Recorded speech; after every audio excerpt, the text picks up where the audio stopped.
बात करना चाहते हैं जो अभी उड़ीसा कांड को लेकर के आपने क्या है उस पर आप क्या कहना चाहते हो? कैसे आपको पता चला उड़ीसा कांड ट्रेन हादसा? उड़ीसा कांड तो ऐसे जग जाहिर है। सबसे पहले तो आपके चैनल के देखने वाले सभी साथियों को सादर जय भीम, नमो बुद्धाय। खासतौर से उड़ीसा कांड तो पूरा विश्व में चर्चा का विषय रहा, लेकिन शायद सवाल आपका उड़ीसा को नहीं लेकर के है, आपका सवाल मणिपुर को लेकर के है।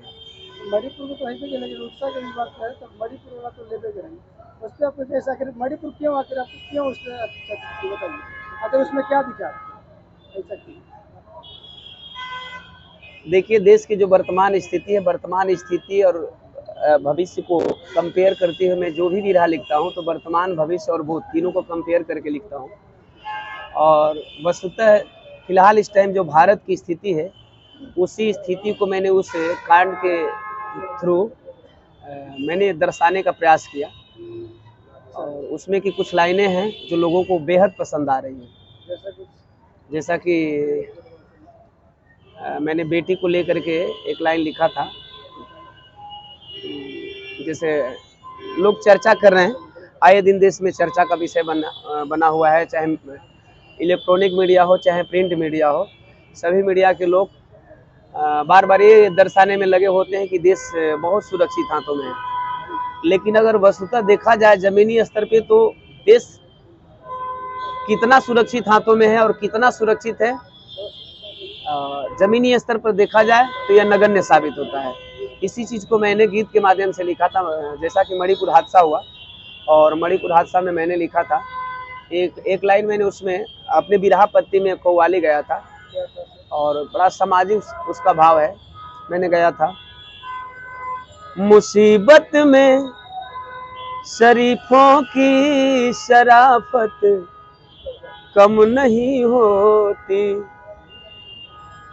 मुसीबत में शरीफों की शराफत कम नहीं होती, नहीं होती। अजी करो सोने के 100 टुकड़े, खासतौर से ये लाइन हमारे विरोधियों पे भी मैच करती है।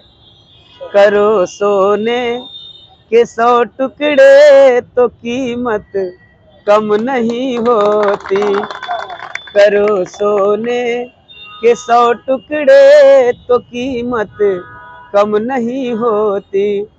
मैंने लिखा था मणिपुर हादसा को देखते हुए, बतौर राइटर, बतौर सिंगर, चूँकि लिखता मैं स्वयं हूँ, गाता भी स्वयं हूँ, तो मैंने लिखा था, लिखूं कैसे बेशर्मों की बेशर्मी को कलम रोती, लिखूं कैसे बेशर्मों की बेशर्मी को कलम रोती, कलम रोती।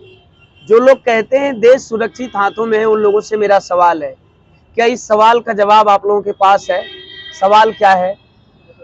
होता भारत सुरक्षित जब, होता भारत सुरक्षित जब ये हालत तब नहीं होती, होता भारत सुरक्षित जब ये हालत तब नहीं होती। आखिर कौन सी हालत हो रही है भारत में? तो इसको मैंने विरापत्ति में, चूंकि बहुत बड़ी बड़ी लाइनें होती है, याद नहीं होता, मैं देख के बोल दे रहा हूँ।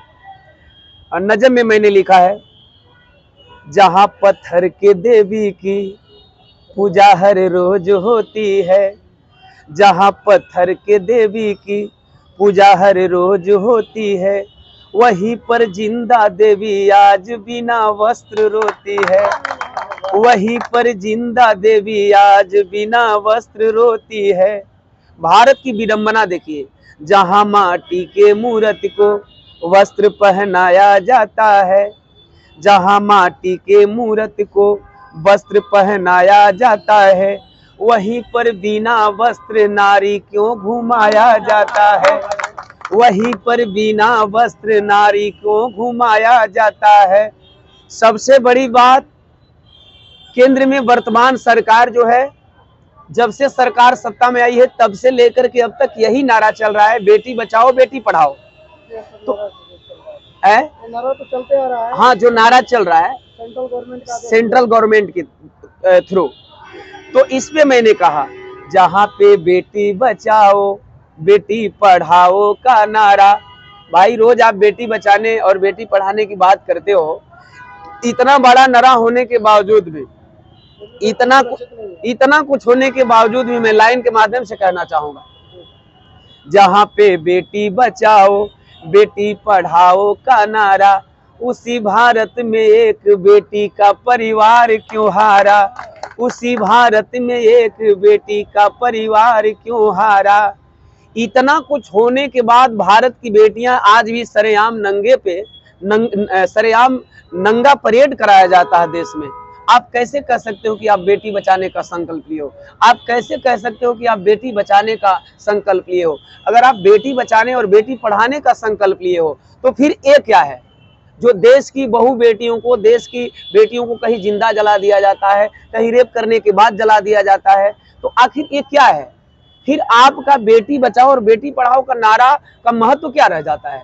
गीत की एक और कड़ी में मैंने लिखा कि जहां पर बिकनी के लिए फिल्म बाई काट होता है, मेरा भारत है भाई, इस भारत में एक हीरोइन जो फिल्मों में पैसे पे काम करती है, अगर वह बिकनी पहन लेती है, जबकि शायद फिल्मों में जितना ही अंग प्रदर्शन होता है उतना ही फिल्में हिट होती हैं, तो शायद इसको लेकर के उस हीरोइन ने बिकनी पहन लिया तो पता चला कि कहीं सिनेमा हॉल फूके जाने लगे, कहीं रोड पे दंगा होने लगा।